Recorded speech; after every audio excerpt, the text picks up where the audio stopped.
মুহূর্তে আমি দাঁড়িয়ে আছি ধোত্রে। ধোত্রে একটা গ্রামের নাম, শান্ত মনোরম পরিবেশ।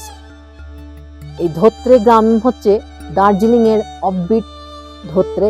দার্জিলিং এর পরিষ্কার পরিচ্ছন্ন গ্রাম, একমাত্র গ্রাম হচ্ছে এই ধোত্রে, যার উচ্চতা সমুদ্রপৃষ্ঠ থেকে ৮৫০০ ফুট, যা দার্জিলিংকেও হার মানায়।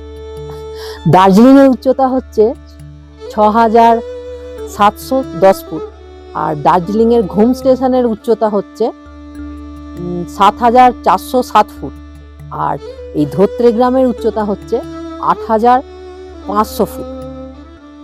কিন্তু ফেব্রুয়ারি মাসে এসেছি, মুখ দিয়ে হাওয়া বেরোচ্ছে, ধোঁয়া বেরোচ্ছে।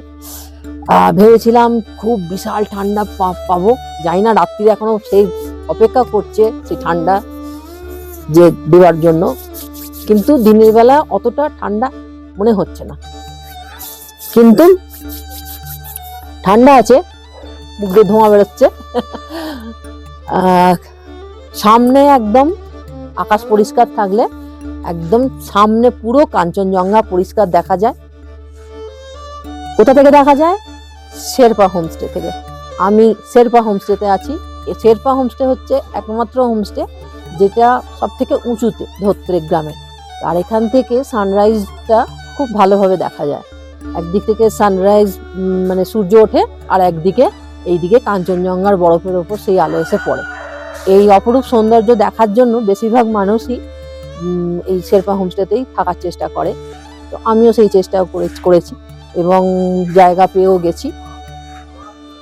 কিন্তু ব্যাড লাক, এখন পুরো মেঘে ঢাকা পড়ে গেছে, কিন্তু সকালবেলা করে আকাশ পরিষ্কার থাকছে। দাদা বললেন যে সকালবেলা পরিষ্কার থাকছে, দেখা যাচ্ছে কাঞ্চনজঙ্ঘা। তো সেই কালকে পরিষ্কার পেলে আপনাদের অবশ্যই দেখাবো, নিশ্চয়ই দেখাবো।